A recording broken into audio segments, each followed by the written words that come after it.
মেয়েরা বেশি বেশি জাহান্নামে যাবে।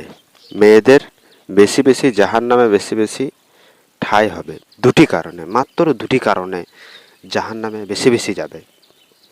এক নম্বর কারণ হচ্ছে, কোনো একটা মেয়েদের কাছে যদি কোনো একটা কানে যদি কথা বলা হয় না, সে কথাটা আরেকজনকে বলবে, বলে তখন বলবে যে এই কথাটা কাউকে বলিস না, তখন ও আবার আরেকজনকে বলবে, ও আরেকজন করতে করতে গোটা গ্রামটা হয়ে যায়।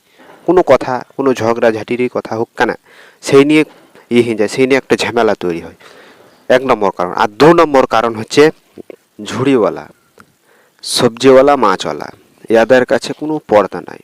কিন্তু কোনো আলেম ওলামা মানুষ চলে আসুক, তালিব ইলম চলে আসুক, কে কোনো বুজুর্গ আসুক, কে কোনো জামাতি ভাই আসুক, তাদের কাছে মাথায় কাপড় লাই খুব সুন্দরভাবে। কিন্তু অপরিচিত মানুষ, চেনা নাই জানা নাই শোনা নাই, সে মানুষ যদি কোনো রাস্তা দিকে পেরিয়ে যায়, কিন্তু এই কারণে তারা বেশি বেশি মেয়েরা জাহান্নামে যায়।